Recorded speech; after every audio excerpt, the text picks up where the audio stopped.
Hi friends, welcome to Zeenat's world. இன்றைக்கி நம்ம சேனலில் நம்ம பண்ண போகிற ரெசிபி ரேடிஷ் கிரேவி, அதான் முள்ளங்கி தொக்கு தான் பண்ண போகிறோம். இது ஒரு டிஃப்ரெண்ட்டான ஸ்டைலில் தான் பண்ண போகிறோம். இப்போ நம்ம எப்படி பண்ணுறதுன்னு பார்க்கலாம். நான் இப்போ இங்கே பேனில் ஒரு 2 ஸ்பூன் எண்ணெய் விட்டுக்கிறேன். எண்ணெய் நல்லா காஞ்சோன்னு 1 ஸ்பூன் கடுகு போட்டுக்கலாம். 2 பச்சை மிளகாவை நம்ம கீரி இதில் போட்டுடலாம். இப்போ இது ஃப்ரை ஆகிட்டு இருக்கையிலேயே பெரிய வெங்காயம் 2 மெல்லிஸாக கட் பண்ணி இதை போட்டுருவோம்.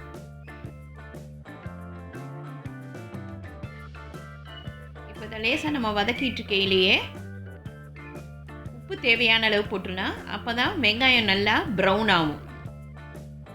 இதில் மெயினானது வெங்காயம் நல்லா ப்ரௌன் ஆகணும். அப்போ தான் டேஸ்ட்டு சூப்பராக இருக்கும்.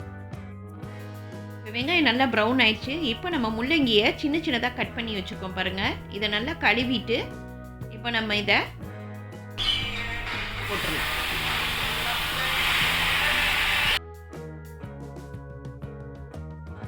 இதை நம்ம எண்ணெயிலேயே ஒரு 2 நிமிஷம் நல்லா வதக்கிக்கலாம்.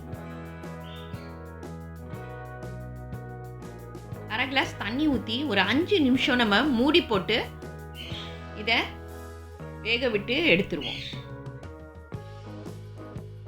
5 நிமிஷம் கழித்து எடுத்து பார்த்தா நல்லா வெந்துருச்சு. இப்போ நம்ம புதினா இலை இருக்குது பாருங்கள், அது ஒரு கை அளவு போட்டு இது கூடவே ஒரு 2 நிமிஷம் வதக்கிக்கலாம்.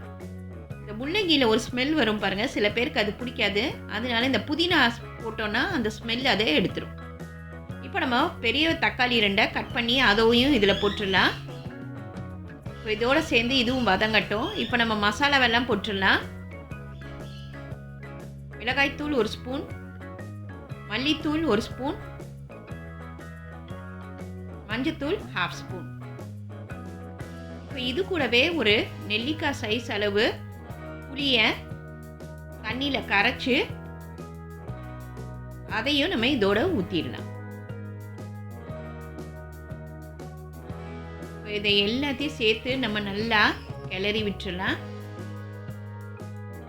எல்லாம் நல்லா ஒன்று சேர நல்லா கிளறி விட்டுட்டு மூடி போட்டு ஒரு 2 நிமிஷம் அடுப்பில் வச்சு எடுத்துடலாம்.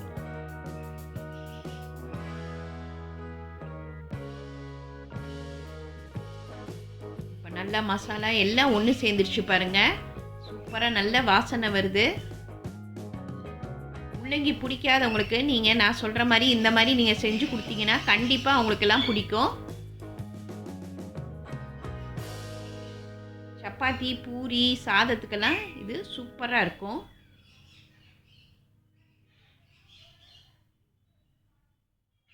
இப்போ நல்லா கொதிச்சிருச்சு பாருங்கள். இப்போ நம்ம ஃபைனலாக கொத்தமல்லியை தூவி விட்டுடலாம். அவ்வளோதான், சூப்பரான முள்ளங்கி தொக்கு ரெடி ஆயிடுச்சு. இது ரொம்ப ஈஸியான ரெசிபி. இன்றைக்கே இதை ட்ரை பண்ணி பாருங்கள். லைக் பண்ணுங்கள், ஷேர் பண்ணுங்கள், ப்ளீஸ் சப்ஸ்கிரைப் பண்ணுங்கள், உங்கள் கமெண்ட் அண்ட் கான்ஸ் பண்ணுங்கள். தேங்க்யூ.